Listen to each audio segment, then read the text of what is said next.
Hello and welcome to another edition of Sofa Broker with myself, a slightly croaky Solly Strickland, and this ray of sunshine over here that is Daniel McPeake. Hello, Daniel McPeake. How are you today? I am absolutely fantastic. I'm not croaky. You are croaky. I am croaky. Are you ill? Are you I think I'm a little bit under the weather. COVID. Is that? Do we still say that? I don't know. If we did say to someone now, "Oh, have you got COVID?" and they said yes, would you instantly leave the room or B, not be bothered? Not be bothered. Interesting. The only thing I liked about lockdown, actually, I don't want to talk about it much, but the only thing I did like was, I think for once, going to doing the shopping was now made sense. What, online? Well, no, because some of us do still go. We know you're posh and you don't do anything that Fortnum and Mason's had an excellent home delivery service. Did you ever try them out? No. You little laugh. No, what I mean, you'd go to the supermarket and it was all one way. And it should always just be that one way. does appeal to your sort of, the way your brain works, doesn't it? Just if it's there, pick it up. If you've missed it, you are in trouble. Right, let's not talk about COVID and pandemic stuff, because that feels very, very... Bit strange. Yeah. What's going on? Well, actually, what I want to talk about, actually getting straight into it, because it's important. I've got to do a course on Saturday. Oh, yeah. It's not by the police, but they suggested I go on it.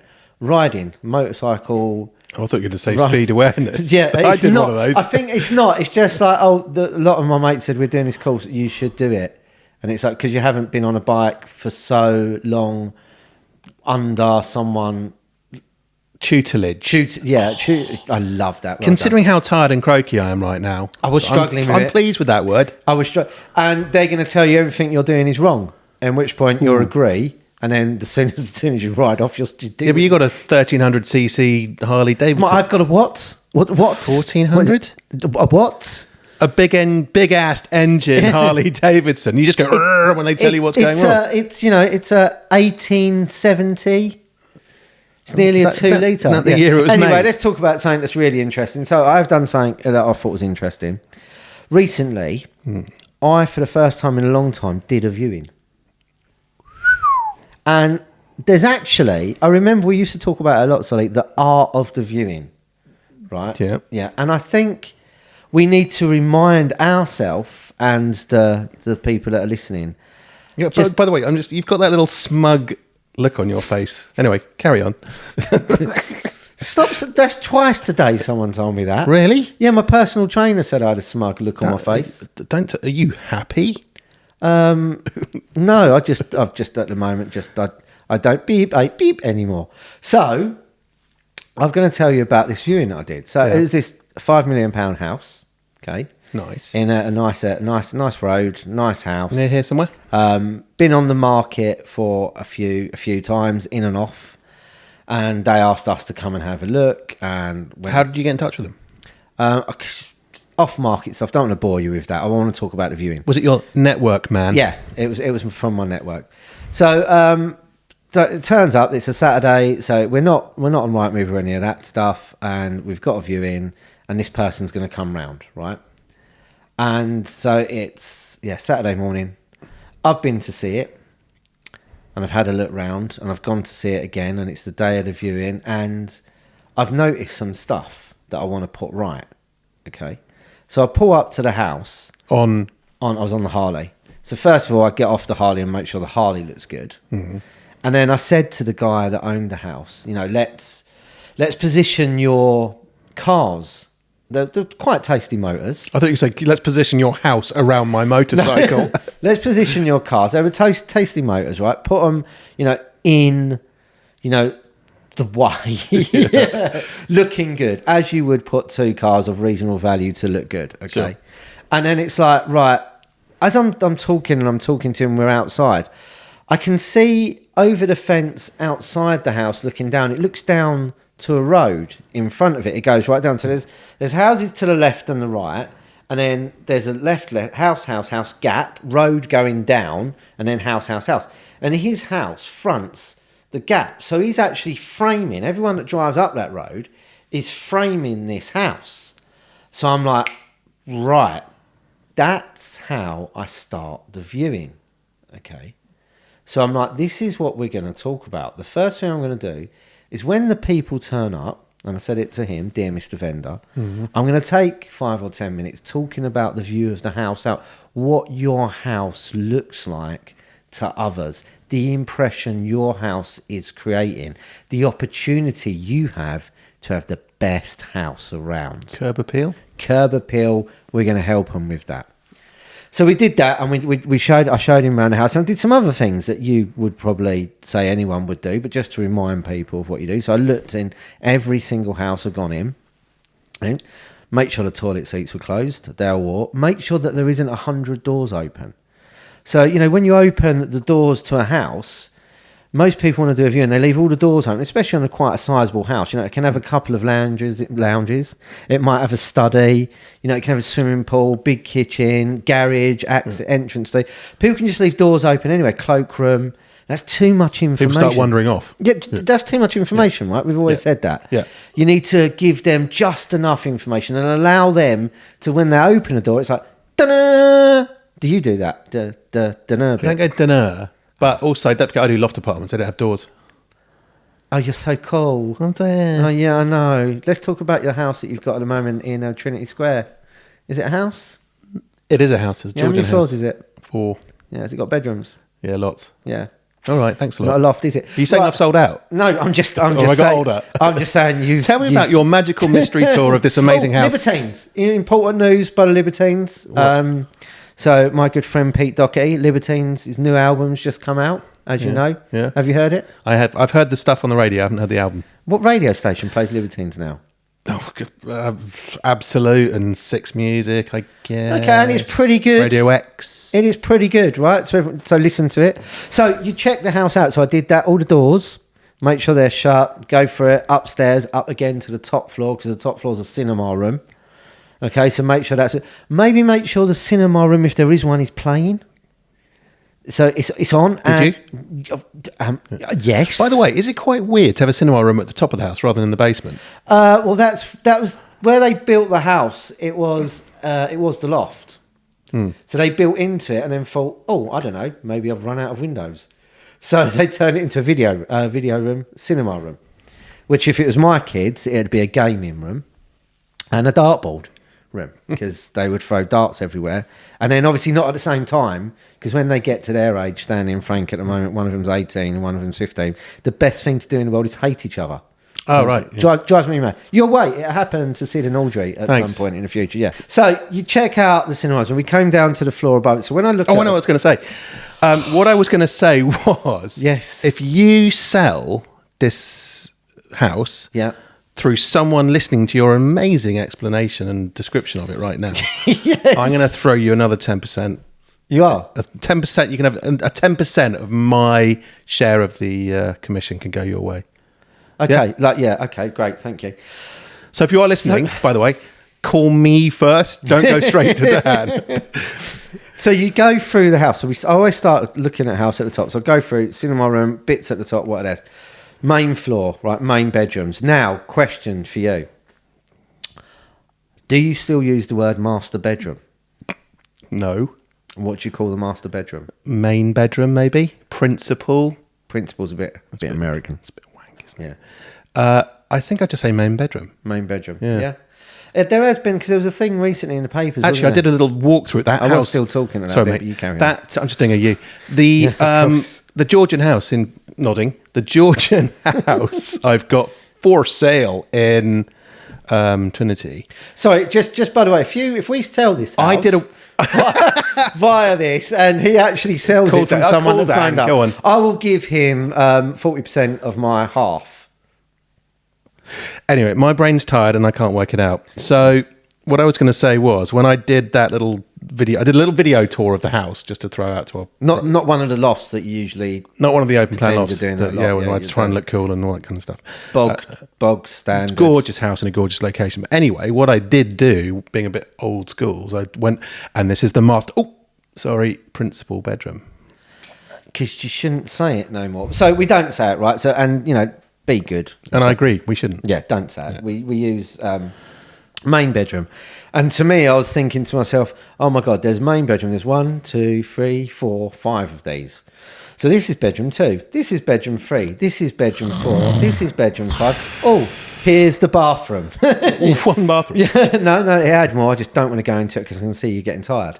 So, and it was a lovely place. We went downstairs. I had a look in the kitchen, lovely open plan kitchen onto a reception area, which is now what I'm calling the lounge. How big is this house? Square foot, just quickly. That's 6,000, I think. Okay. And it was at the back. And then the swimming pool. A bit of a niggle with the swimming pool. The swimming pool's next to the dining room. That was all open plan. So it was like, you couldn't see because it was a pool, so that it was like glass. So is it a swim-up dining room? Literally. Can you have your bacon and eggs in the shallow end? Yeah, that would have been cool. So yeah, it's got a lot going on for this house, right? So we do this. So let's skip to it. So Yeah. I'm going to do the viewing. Yeah. Okay. So I turn up, and what do you think is the 2 principal mistakes you can make while you're doing a viewing before you allow the people viewing it enter the house? So if they're going to pull up, it's going to be a house that's going to be big, it's going to be gates, it's going to be blah, blah, blah. What are the 2 mistakes that you've done, that you personally have done before when you've been selling property, and that you've learnt not to do moving forward from that point? Does that involve approaching the house or actually? Yeah, it can be approaching the There'll house. be Yeah. so many houses. People tend to take the tube to my gaffs. Okay, so let's pretend. Hold on, getting into the house, obviously. The Right. front door, keys, whatever. Yeah. Did you not have the keys? Was the owner there? No, the owner was there. I checked the keys and the keys. The So keys all good were- with the owner. The all owner good, wasn't dressed yeah. in sort of a, I don't know, West Ham shirt or something. Yep. Okay. There is nothing wrong. There's a lot of with tatting West going Ham. on in here. God, Chelsea supporters. I'm just making sure they can park okay, I guess. Yeah, they can park Could okay. they park okay? And yeah, they can park okay. Hold on. You got someone buying a £5 million house. Yeah. Someone buying a £5 million house has got cash Yeah. and therefore has been quite successful in life. Were the cars that your client had parked outside to look all nice and whatever, were they better than the buyer's car? And therefore, So buy a put out. it's even simpler than that. All right, you tell me. So do you remember I said when I started the conversation, I wanted to start the viewing journey with the applicant down the road. Yeah, with them looking Like through South the road. Fork. Yeah. So I turn around and I think, oh, I'm at the front door. I'm just going to stand in front of it. This is to the vendor because I don't want to crowd them. They're coming here. And by the way, Mr. Vendor, can you grab your dog? And would you and your lovely wife like to leave the property at the rear, because he had access to the rear via gates, just at the time I walk into the reception, so I've opened the doors to it, so you can say hi, they can say hi, but then they walk, and then they're left with the memory of walking with the dogs. They can go through the whole rear garden and access it. But don't do that until I tell you. So we're looking at the front house, so the people turn up that are coming on the phone. Boo. It's the phone. I answer the phone. Hello. Hello, Daniel McPeake, Property Services. Hi, this is Daniel from Nest Seekers. Okay. I'm about to show you around. Click. I just wanted to let you know you'll be on time. Or be on time. I'm here waiting. And the guy said, yeah, great, I'm actually at the gates. So I'm like, great. Walk down, look at the gates. How do you open the gates? Oh, This did you leave them hanging? This is me. No, worse than that. It gets worse. This is me. This is Sir Daniel McPeake. I went back and I said to the owner, would you mind doing what you do? Oh, no. Was he halfway It's down on the- his phone. Yeah. No, I didn't let him go yet because he was like in between the dog. Like he looked like he was doing a little bit of a dance, right? So he done the thing. The doors opened. Guess what? But at that point, the guy's coming in with a car and noticed the gates had stopped and I'd disappeared and had started to reverse down, right, and turned around and gone down the road. So you're breaking all your own rules. So now I'm looking at the door and the gates, and the gates open like that. They've opened towards me and they're not there no more. And then I can see they've parked up in a curb in front of me, looking at me like, is that him? They've never seen me before. I usually say, look, you're famous. Oh, so, and I've seen them and they've pulled up and I'm like, he's here, please, sir, please come on. And they managed to come in just as the gates decided to shut halfway on their Ranger, but it did the beep beep thing it does, and they carried on opening again, and then they came in. So we're on the drive, okay? They're talking to me, I'm talking to them. We're doing the necessary small talk. And I've said to them, what you need to do is look back now. And I said, with your lovely wife as well, right? And look down the road that this is facing, yeah? Look to the left of the property, look to the right of the property. You will see this is the only house looking down that road. This is the only plot in this area where this house looks down the road. Long-ranging views. Can you imagine at Christmas time coming up there? What film are you thinking of right now? Wind in the Willows. Planes, Trains and Automobiles, when he brings, what's his name, back to the house for Christmas and they're walking up the road. And it's all lovely. Yeah. And I said, can you imagine it? It's a fantastic house. What a fantastic view. And why I want you to know that, and why I'm trying to bring this in a very long out way, is because I'm building future memories for them, but I'm sending them to them now. What it could be like. It's not, what is it like? What am I going to see inside? What could there be? As soft as this sofa. The promise of that is how you always have to start your viewing. Now, let's... Oh, so quickly. So you weren't being ultra professional because things went a bit awry with the gates and stuff like that. Mm-hmm. But Thanks, mate.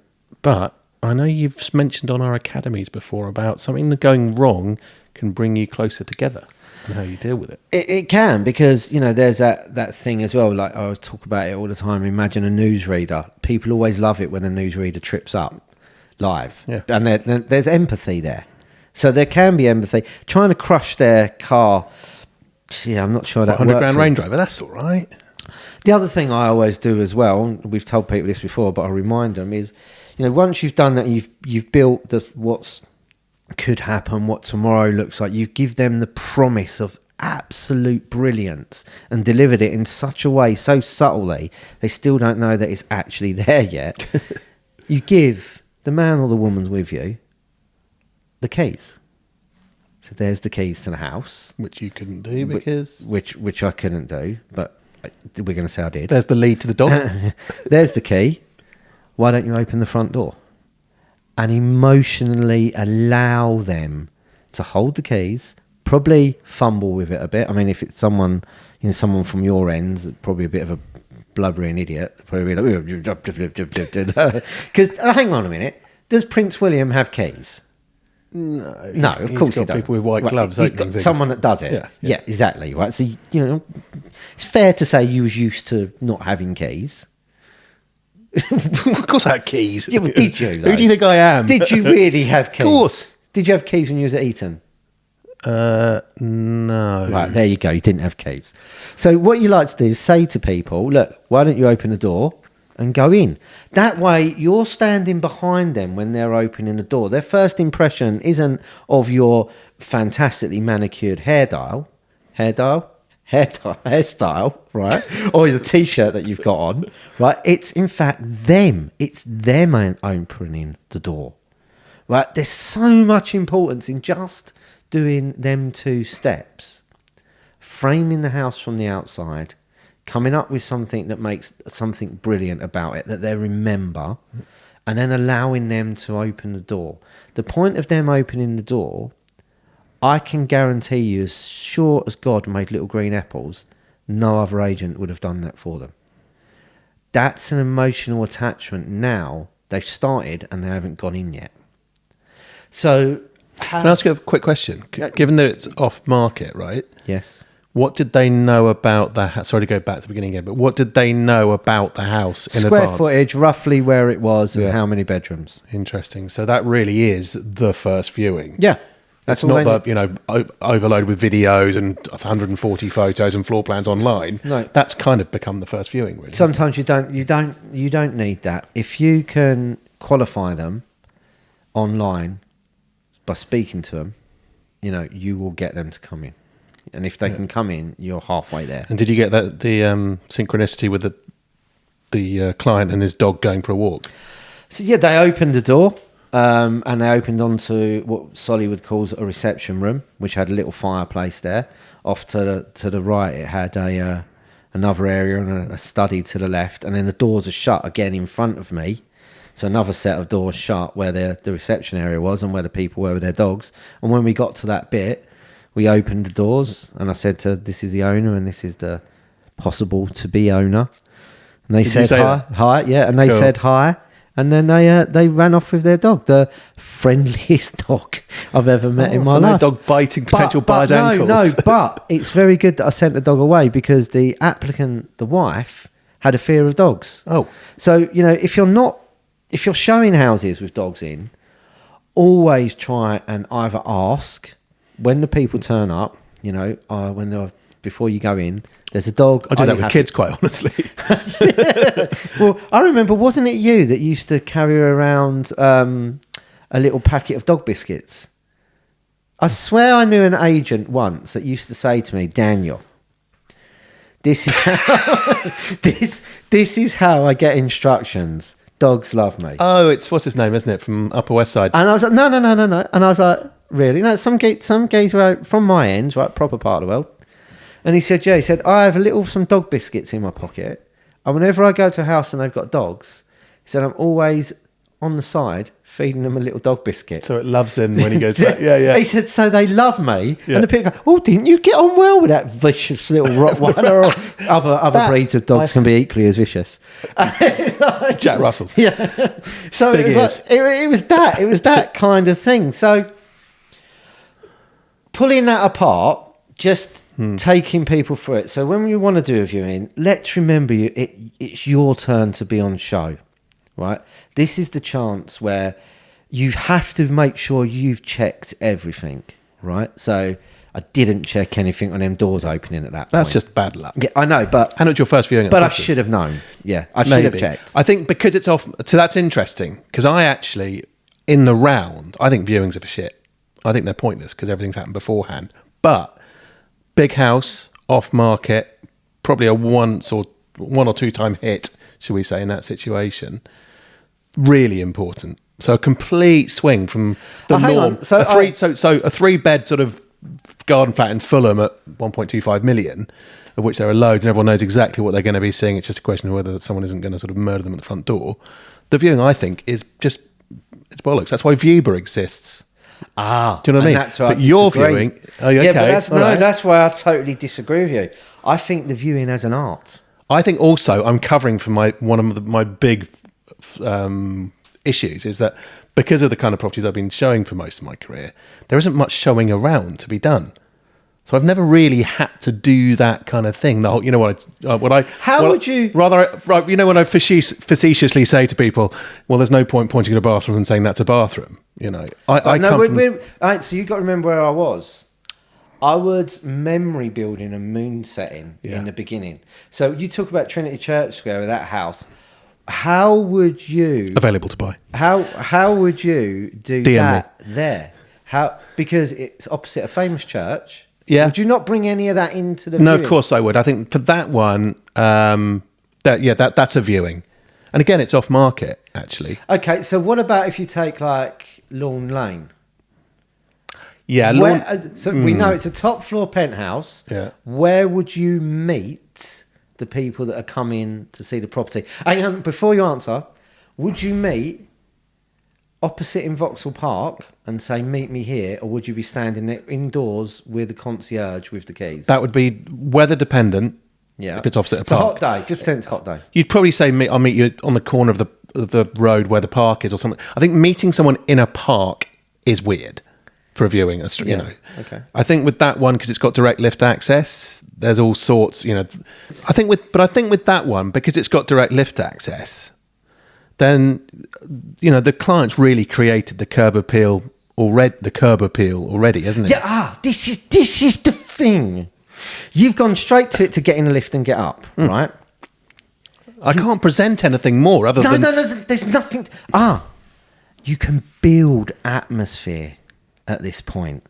I feel like I'm being schooled. No, but I really would. Yeah. It's like, so we said it's going to be a hot day. You're meeting someone on the corner of the corner, right? Where the bottom bit is. Yeah. And then you go, listen, before I take you into the property, I just want to take a couple of minutes let's walk through the park for a second. And we're going to go. The property's there, by the way. You can see it. It's up there on the left. It's that great windows.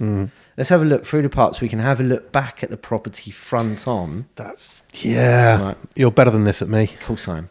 And just to start to build. And what you're doing is you're building mood, some anticipation, and you're expecting it at that point to be mind-blowing. And also, it bloody is as well. That's what I mean. So you give me 3/4 of your fee. I'll do the viewings. Sure. That's what I was trying to say about it. Done. But is there anything? I mean, you pretend to be not a regular agent, but you've done regular stuff. I tell you right? what I am good at. What tips? So the actual viewing bit, I'm not.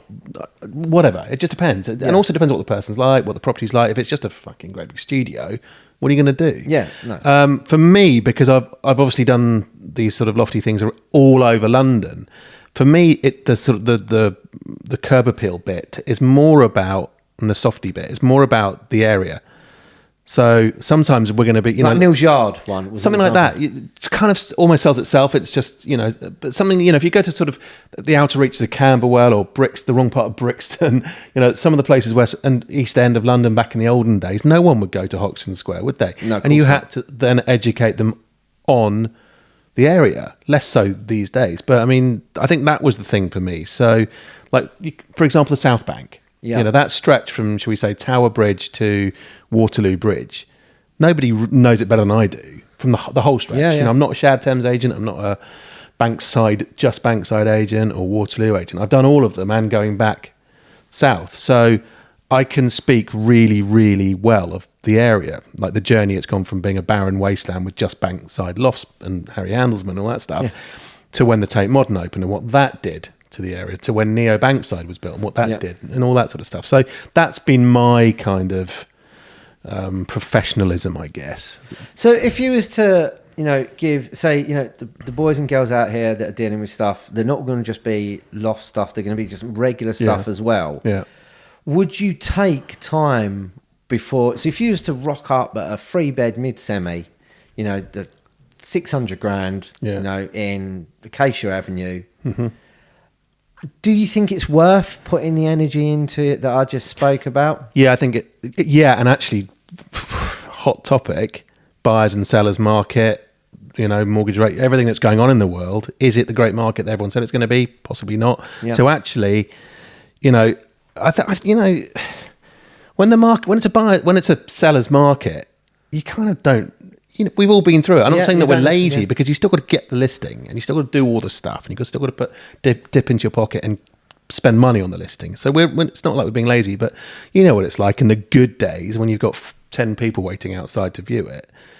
You don't really have to do that. But right now, every viewing is effing important. So yeah, I think you do. I think you've got to just judge the mood a little bit. I think, I think that there is an art to the viewing. I agree, and I think you're right to think that. Yeah, and I think you do it, but you just do it in a more Radiohead way. Were you saying I'm a creep? Yeah. Really? So, yeah, I mean, look, guys, that's us. That's done. Remember, if you're doing a viewing and you're doing it anywhere, you can always offer the person the keys to open, whether it's a flat, whether it's a front door, and let them actually, you agree with this, right, to have touched the fabric of the building. I mean, and if they struggle to open it, that is gold. Or if you really can't be asked and you want to watch the football, tell them, if it's on Airbnb, just tell them to use the key lock at the front door and pretend you were there. So leaving on that note, you can remember to tune in. You can watch it on Spotify, Apple, Amazon and YouTube. Look forward to the next one.